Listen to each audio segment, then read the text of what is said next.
It was the winter of 1932 in Scranton, Pennsylvania, and the city lay under a pale, reluctant sun, its streets slick with melting snow and mud. The air carried the acrid tang of coal smoke, drifting from brick chimneys like ghostly ribbons above the low, crowded rooftops. Along the winding alleys and narrow avenues, the signs of hard times were everywhere. Shuttered storefronts, weary faces pressed against frosted windows, the occasional scrape of a cart over uneven cobblestones. Down by the river, men labored in the chill, their breath rising in clouds as they hoisted crates and barrels, hands raw and stiff from endless toil.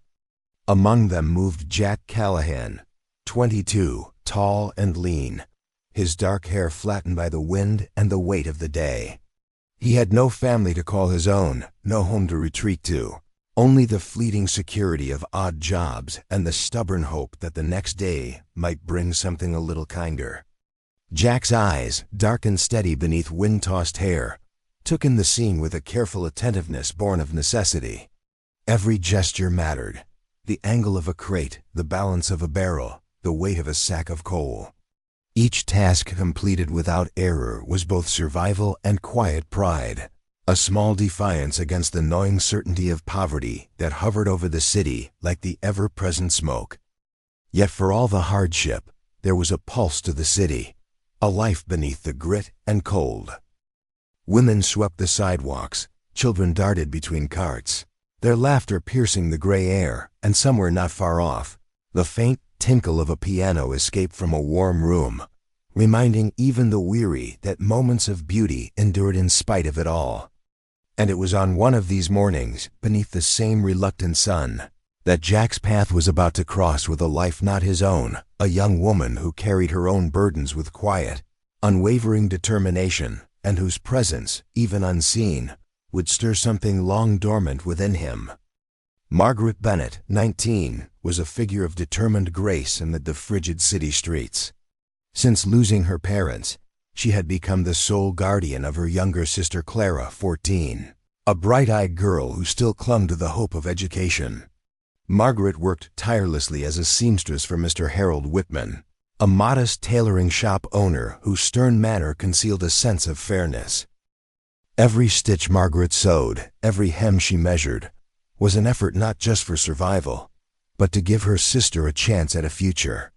Her dark hair, often tied back for work, fell in loose strands at the nape of her neck, her fingers perpetually calloused yet precise.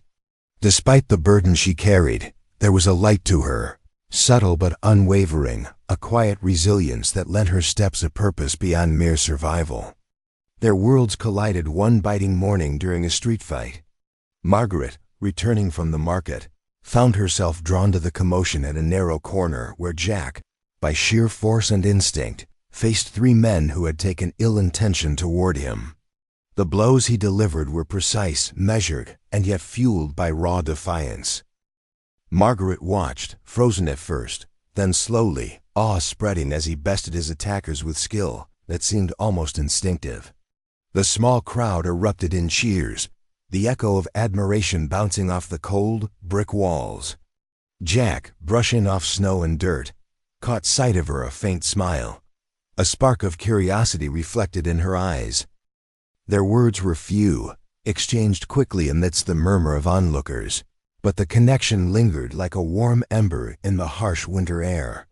In the days that followed, Jack was approached by an older man named Barkley, whose eyes had seen too much to be fooled by surface appearances.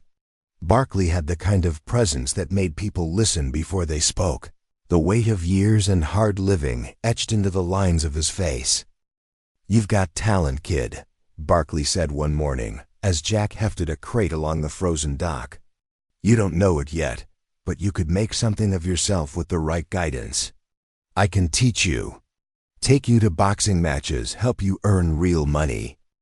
Jack received the offer with mild interest, meeting with Barkley occasionally, yet keeping his life measured, cautious, and unhurried. Days later, Jack lugged a heavy bundle of cloth along the slippery streets, bound for Mr. Whitman's shop. Through the frosted window, he glimpsed her bent over the workbench, fingers moving with precise, Careful motions, dark hair falling over her brow. A faint line of exhaustion marked her face, yet she worked with unwavering focus. Jack paused, setting the bundle down. "Delivery for you, sir," he called. "On the counter there," came the reply. "Hello," Margaret said softly, her voice carrying the warmth of quiet welcome. "Hello," he replied. "I saw you on the street the other day, didn't I?"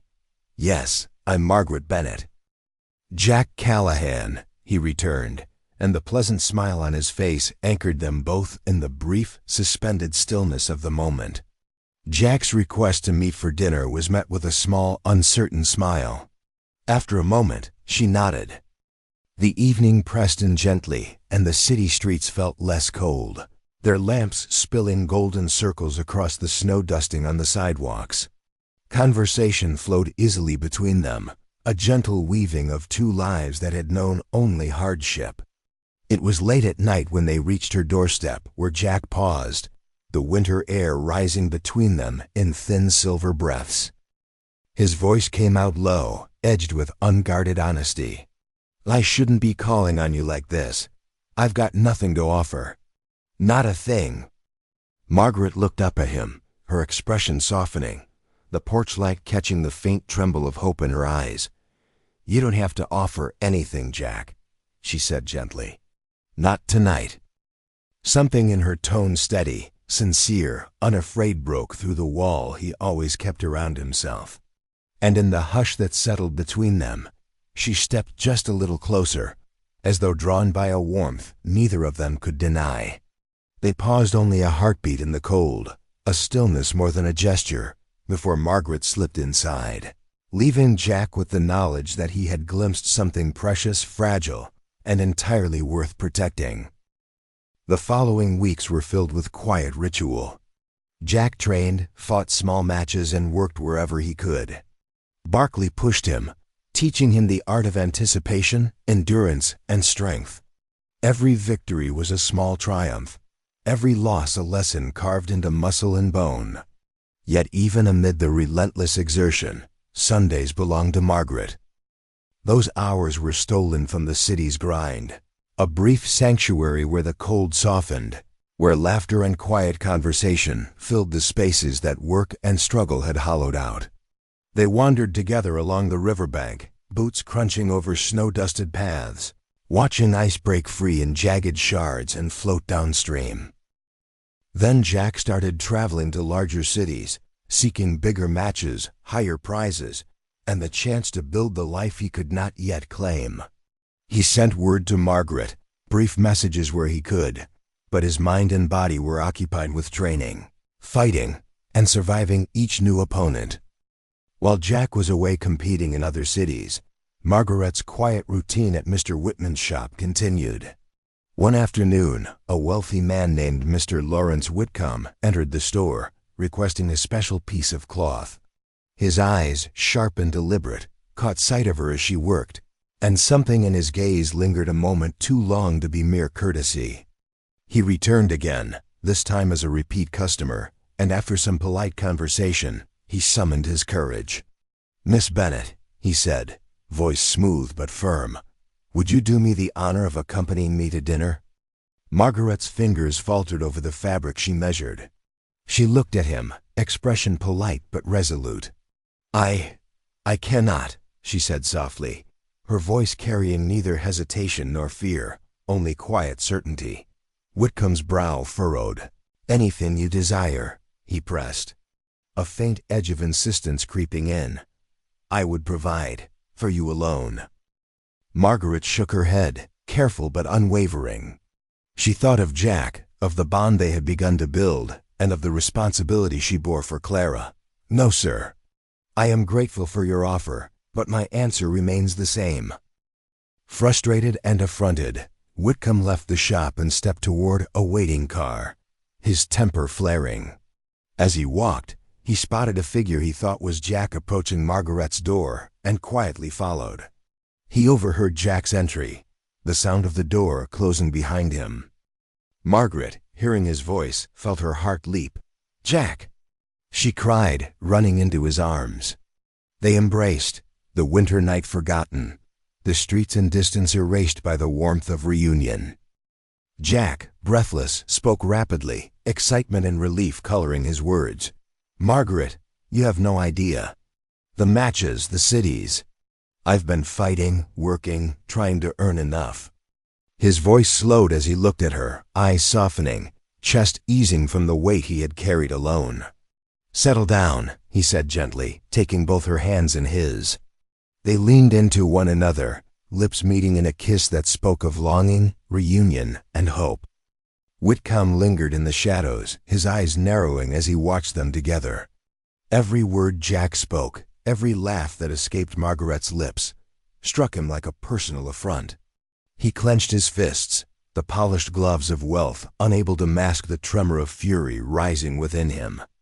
His jaw tightened as he realized how completely Jack had returned to her life, how easily the young man filled the spaces Whitcomb had once imagined for himself. A dangerous thought took root.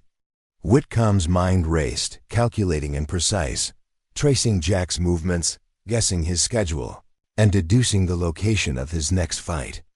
The scheme unfolded in his mind with cruel clarity. He would ensure that Jack could never step into the ring again, never again tempt Margaret's heart with victories and ambition. By the time he stepped into his waiting car, his expression was cold, determined. He would hire a boxer from out of state, one strong and ruthless, to meet Jack in the ring. Sunday arrived, crisp and pale, the winter sun spilling soft light over the streets and rooftops.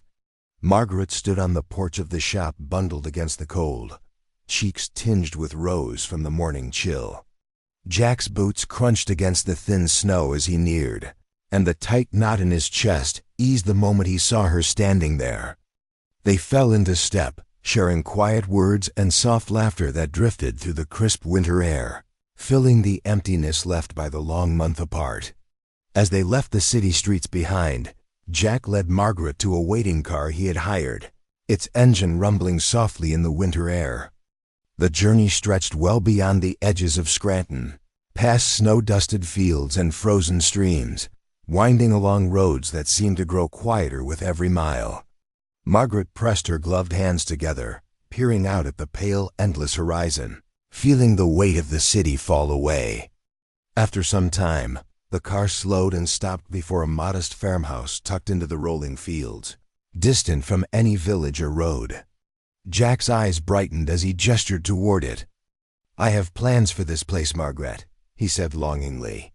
For the first time in weeks, Jack felt the ache of longing give way to something steadier, something that whispered of warmth, of love, and of the life they might build together. And Margaret, leaning just slightly into him, felt the same, a quiet, fragile certainty that even amidst hardship, beauty, hope, and love could endure. The date for the biggest fight yet had finally arrived, the morning crisp and pale, carrying the quiet of anticipation. Jack and Barkley walked toward the arena, their breath forming small clouds in the cold morning air. The stakes were higher than ever. The promised payout was enough for Jack to buy the farm he had showed Margaret.